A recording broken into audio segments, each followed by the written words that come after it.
Kung bago ka lang sa channel na to at isa kang true-blooded Aldab Nation na nagmamahal po kila Maine Mendoza at Alden Richards, tama po ang channel na pinuntahan mo, kaya consider na kitang bagong subscriber. Welcome back mga Aldab. Ito na naman po ang inyong lingkod, si Mr. Destiny, at siyempre panibagong update na naman po tayo, panibagong mga kaganapan po kina Alden Richards at kay Maine Paul Carson. Siguro naman po nabalitaan nyo na yung kumakalat ngayon sa social media about nga po kay Congressman at kay Mengay, na sinasabi nga po nila na hindi naman daw po talaga sumasama at talagang wala na nga pong pakialam si Mengay kay Congressman Arjo. Ultimo mga fans ni Mengay na mga Maine fanatics, hindi na nga po pinopost si Congressman. O baka sabihin nyo, ikaw na naman Mr. Destiny, pinopromote mo na naman yan. Kumbaga ayaw nga namin marinig yung pangalan yan, ikaw naman nagpo-promote. Gusto ko lang ipabatid po sa inyo na talagang lantara na.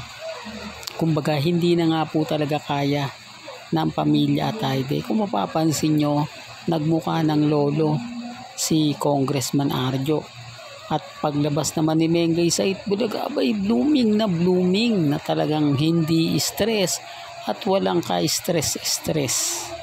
Samantalang yung ini-interview o habang ini-interview si Congressman Arjo, ramdam mo yung mukha niya, halatang depressed.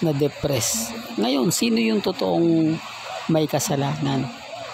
Ngayon, sino nga po ba yung totoong nagnakaw ng kaban ng bayan? Kasi pinipilit nilang si Mengay. Papansin nyo kay Maine, walang problema. Sabi ko nga po sa inyo, sa Bulacan po nakatira si Mengay, hindi po sa Quezon City. Dahil kung sa Quezon City yan, hindi po ganyan yung aura niyan.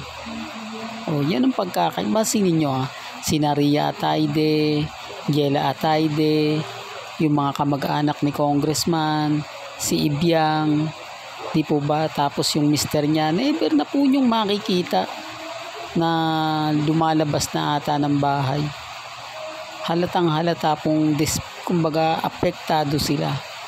Si Congressman di dapat lalabas yan, kaya lang namimigay siya ng mga ayuda. Tamang-tama nga po, di po ba? Sabi ko sa inyo, ito po yung mga ginagawa nila para effective. Alam niya na may hearing na po sila. Ang ginawa po niya, namigay siya ng ayuda sa mga taga District 1 na sinasabing tulong sa mga binaha, tulong sa bagyo. Di po ba? Sa bagay mga Aldab, blessing yun, tanggapin nyo. Di po ba? Lalo na po yung pamaskong handog ni Congressman Arjo. Lahat ng mga biyaya, ibibigay na po nila yan at makukuha nyo na po yun. Dahil gusto niya magpabango. Tapos sa interview niya, sinabi niya na wala daw ebidensya, etc. Yun naman po talaga yung sasabihin ng mga politiko. Wala naman pong politiko na nagnakaw na umamin. Hindi po ba? Real talk mga Aldab. At huwag na pong ipilit si Maine. Kasi si Mengay, kita nyo, tama naman sinabi natin, di po ba? Wala si Mama Ten. Tapos lumabas si Mengay, blooming. Yan ang pagkakaiba ng taong walang problema sa napakalaki ng problema. Dahil naisampa na nga po yung kaso, nagkaroon na ng unang hearing, sunod-sunod na yan mga Aldab. Mayroon ng warrant of arrest yung mga ilang kumbaga politiko at yung mga talagang involved nagsoli na ng malaking halaga. Sunod-sunod na balita na po yan. Kaya nga daw sabi yung session daw po nila masyadong ginawang private. Closed door meeting daw po mga Aldab. Ang ibig sabihin, hindi po pwedeng ilabas sa social media. Bakit natatakot po silang ilabas? Ano nga po ba ang rason kung bakit ayaw pong ilabas lahat na magiging pahayag ni Congressman Arjo? Although sabihin natin karamihan ng mga District 1 umaayon sa kanya, siyempre nabibigyan po ng biyaya at sunod-sunod na kahit ako po di po ba?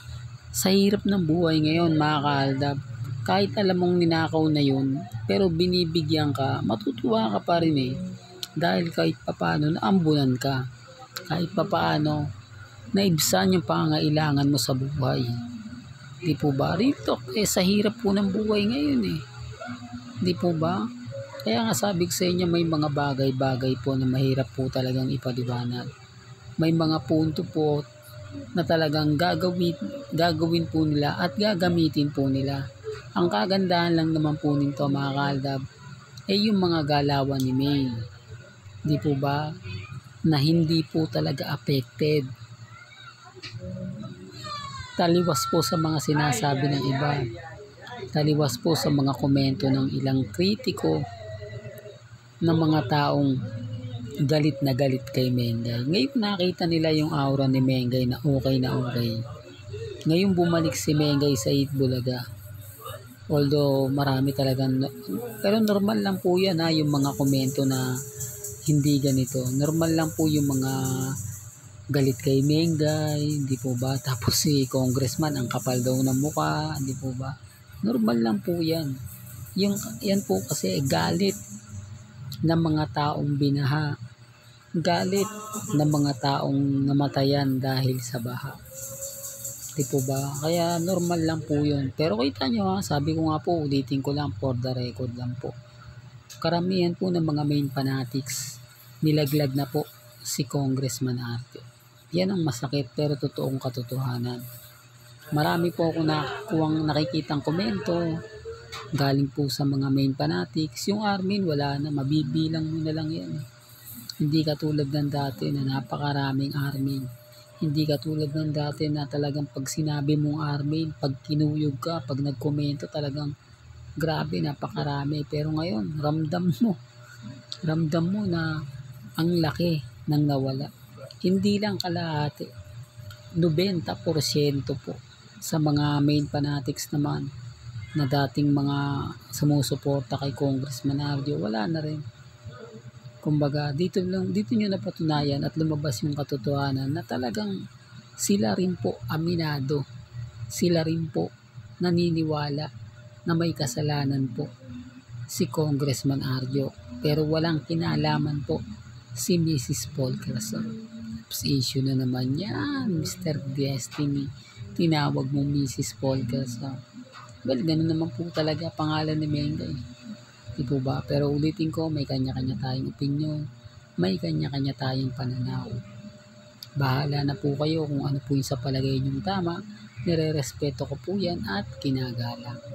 Hanggang dito na lang po ang ating latest updates. Kaya kung gusto niyo pa po ng pinaka-latest at sariwang update, abay tumutok lang po kayo dito po sa channel ni Mr. Destiny para updated po kayo sa mga bago at sa mga latest na i-upload po natin maya-maya lang. Hanggang sa muli, salamat po sa panonood at pakikinig.